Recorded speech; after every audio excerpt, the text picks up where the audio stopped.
There's an interesting difference between the trailer for Thor Ragnarok and the final film. Toward the end of the trailer, we see this shot, Thor with his eyes lit up by lightning. Only in the actual movie, he only has one eye at this point, and his face is severely cut up. It's an example of the spoiler-phobic marketing that's become so prevalent in film trailers. In the past, trailers have been so full of spoilers that they gave away the end of the film. Take a look at the 2000 trailer for Robert Zemeckis' Castaway. It actually reveals that Tom Hanks gets off the island. And see that? That's literally the last shot of the film. Spoiler-free marketing is the newest in a series of shifts that movie advertisements have undergone in the last 100 years. Here's how movie trailers have evolved over the last century, and some of the trailers that have been the most influential in setting trends.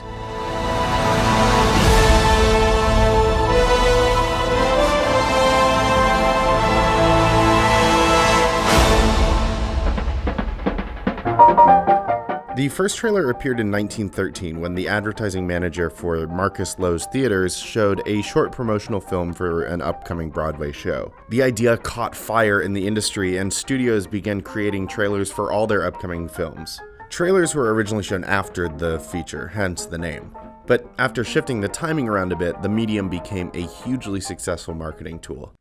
I am privileged to say a few words to you in this most modern and novel manner.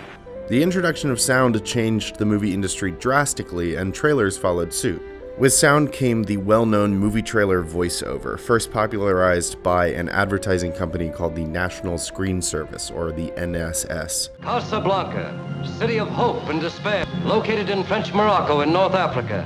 The NSS signed contracts with movie studios and essentially controlled the movie trailer industry from 1940 through the 1980s. During that time, the structure and pace of trailers evolved drastically. Perhaps the most groundbreaking movie trailer to set the stage for the avant-garde advertising of the 60s and 70s was graphic designer Pablo Ferro's trailer for Dr. Strangelove in 1964.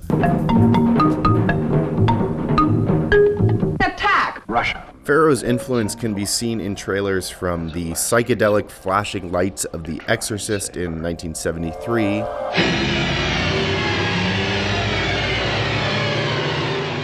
to the rhythmic chaos of the Coen brothers' A Serious Man in 2009.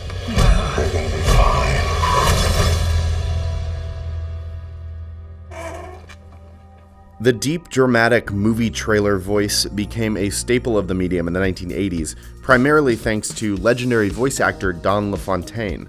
You probably know him as the In a World guy. In a world without gas. Virtually every blockbuster movie trailer in the 80s and 90s featured some sort of ominous voiceover. In a world where the sun burns gold. Inside the machine is a man.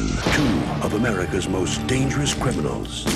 The trope eventually morphed into a tool for parodies and meta-trailers, pushed to the limit in the trailer for Jerry Seinfeld's 2002 documentary Comedian. One man. No. When your life is no longer your own. What does that mean? When everything you know is wrong. That's wrong. The mid-2010s saw another major shift in advertising styles with the rise of the modern blockbuster trailer. The famous Inception noise has become a staple of the medium thanks to Christopher Nolan's 2010 sci-fi heist film.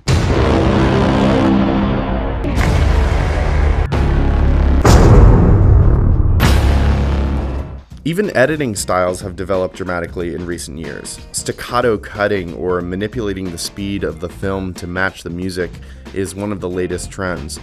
The technique can be found in trailers for Jumanji, Dunkirk, and Mad Max Fury Road.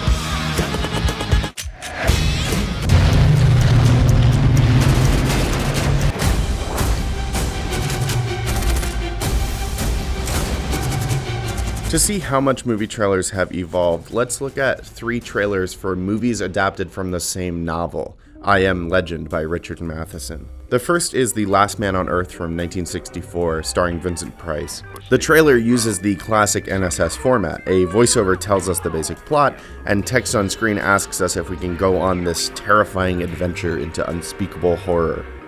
Second is The Omega Man from 1971, starring Charlton Heston, another adaptation of Matheson's story. The trailer showcases more modern styles of editing, with music underlying scenes from the movie, but also featuring a dramatic voiceover telling us, "The last man on Earth is hunting." Finally, the 2007 Will Smith film I Am Legend marks the third and most recent film adaptation of the novel. We get everything in this trailer, from the deep bass drums to signal tension and intrigue, to some ominous sound bites from the movie itself. God didn't do this. We did. A pulse-pounding ending leaves audiences with a cliffhanger before the title flies in giant floating 3D letters.